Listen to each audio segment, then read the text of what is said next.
03指尖工具的使用，请各位来到03的项目指尖工具这边。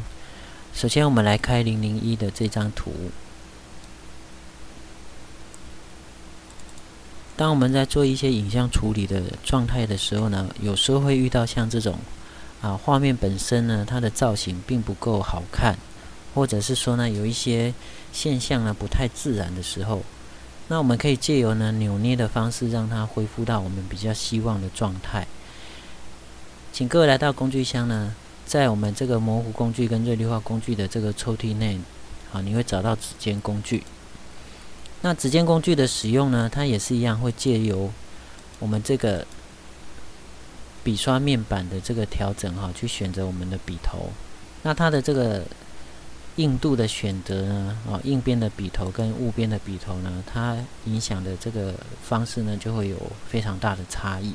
好，那我们首先从硬边的笔头来做一个试验。那它的原理就是说呢，它假设它今天使用指尖工具，就是把我们这张火焰的图呢，当成一个颜料没有干的现象。那我们以前呢画图有一种经验，当颜料没有干的时候呢，我用手指去推它，颜料就会让我们推动，所以呢就会产生一种颜料移动的现象。那各位看我们这个火焰的这个尾巴，我如果从这个地方按下去以后呢，我去推动它，它就会产生这种现象。那如果说我想要让我的火焰呢飘动的感觉更柔顺的话，一般锐利化的笔头呢，它的一个移动方式呢，你会感觉比较突兀。好，那你这个时候就要去适度控制它笔头应该有的大小，这样比较能够让你呢掌握住它的样子。好，像这样子。好，那如果说呢，你想要让它更柔顺呢，你可以考虑使用硬度是0的这种笔头，那它在推动的过程就会比较柔滑。好，但是你要看你的这个图案本身是属于哪一种现象。如果你希望你的物件本身不要在推动的过程产生太模糊的情形呢，那你就要用硬边的笔头，慢慢的去做一个移动。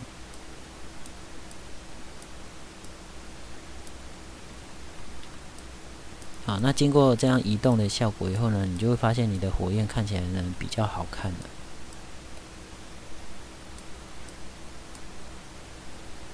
好，那再来我们来强调一下上面选项列的部分。好，模式的部分我们就跳过因为这个部分呢我们之前也有提及到了。那强度的部分呢，这边指的强度就是你手指所推的一个用力的程度，强度数值越高呢，你推动的效果就会越明显。好，所以有时候你要做精致化的推动呢，可能强度就要降低。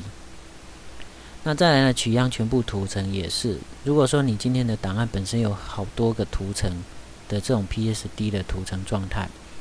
那请你呢在按下这个项目以后呢，电脑就会自动的去辨别说它要把所有的图层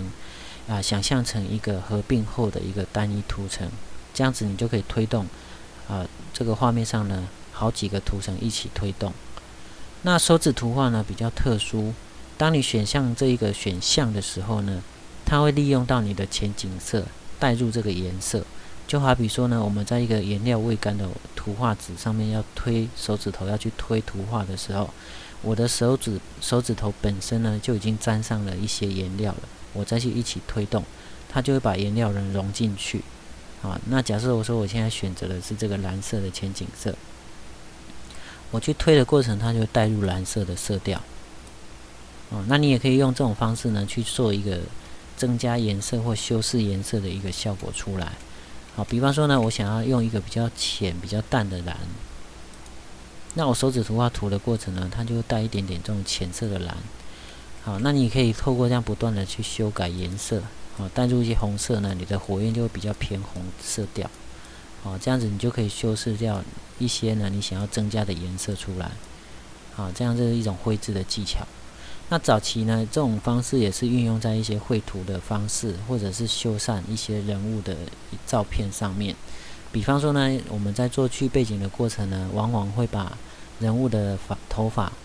去的边缘呢，可能有点锯齿或不规则，那你就可以利用这个手指涂抹的方式，让它的发丝呢产生比较柔顺的现象。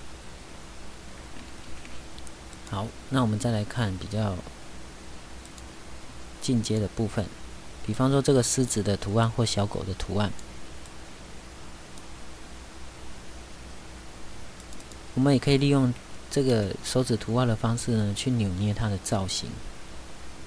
好，比方说我们现在能利用锐利的笔头，把笔头稍微调小一点。好，那这个狮子本身它的鬃毛呢，看起来并不是很好看，你就可以利用这个方式呢，重新帮它做一个塑形。好，那塑形过后呢，它的发丝看起来会比较柔顺，而且呢，你也可以增加它的长度。好，那请你要善用它这个笔头的大小以及强度的部分，啊，这样子去修饰呢，多练习几次以后，你就可以修饰比较漂亮的这种鬃毛的效果。好，那甚至于呢，你利用手指图画的这个方式呢，你可以增加一些颜色进来，好，帮它做一个染毛的一个动作。比方说呢，它的胡须，我想要增加一些红色进来，我选择手指图画，它的这个胡须的部分就加入一些红色的效果。那藉由这样子慢慢的涂的一个修改过程，你就可以慢慢的把它的胡须拉长。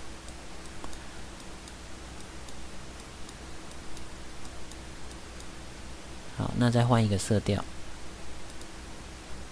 它就会再融进其他的色调进来。好，这样子的一个涂抹过程。好，那这个也是一种影像处理的一个使用上的一种技巧。那这个使用的时机通常就是为了要去改变原来造型比较不足的地方，或者是修饰一些毛边的现象。还有呢，就是扭捏我们的造型。那如果你要整体去做一个造型的一个面积的扭捏改变呢，可能将来还要依靠其他的工具。那这个工具呢，主要是在小范围的扭捏。好，请各位记得这一点。